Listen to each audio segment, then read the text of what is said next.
अध्याय 9 श्री गणेशाय नमः। घरोघरी स्वामी कीर्तने नित्य होती ब्राह्मण भोजने। स्वामी नामाची जपध्याने अखंडित चालती।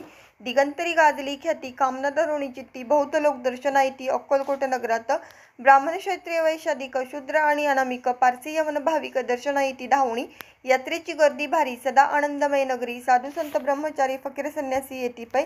किती वर्णावे महिमान जेथे अवतरले परब्रह्म। ते नगरी वैकुंठ धाम प्रत्यक्ष भासू लागली। असो एषा नगरांत शंकरराव प्रवेशत आनंदमय झाले चित्त समाधान वाटले। जे होते स्वामी सेवक त्यांत सुंदराबाई मुख्य। स्वामी सेवा सकळी कतीच्या हस्ते होतसे। व्याधी दूर करावी म्हणून विनंती कराल स्वामी चरणी। तरी आपणा लागून द्रव्य काही देईन। बाईसी द्रव्य लोभ पूर्ण आनंदले तियेचे मन। म्हणे मी इतुके करीन 2 सहस्र रुपये द्याल की। ते म्हणती बाईसी इतुके कार्य जरी करीसी तरी 10 सहस्र रुपयेसी देईल सत्यवचन हे।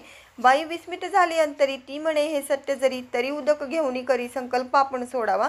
शंकरराव तैसे करीती बाई आनंदली चित्ती म्हणे मी प्रार्थने या स्वामींप्रती कार्य आपुले करीन।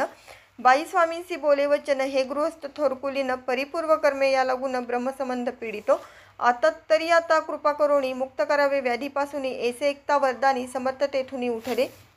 यवन स्मशानभूमीत आलेच यतिराज त्वरित। एका नूतन खांचेत निजले छाती टाकोनी।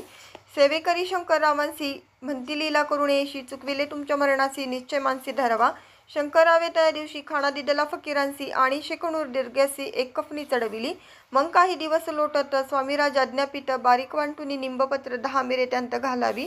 ते घ्यावे हो औषध तेने जाईल ब्रह्मसंबंध। झाल्या स्वामीराज वैद्य व्याधी पडे आपणची।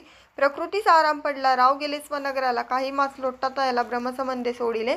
मग पुन्हा आनंदेसी दर्शन आले अक्कलकोटासी। घेऊन स्वामी दर्शनासी आनंदित झाले।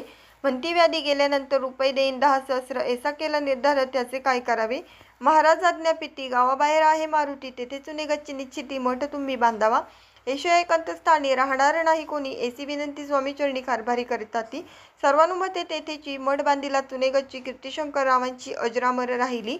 इति श्री स्वामीचरित्र सारामृत नाना प्राकृत कथासंमत सदा परिसत भाविक भक्त नवमोध्याय गोढा।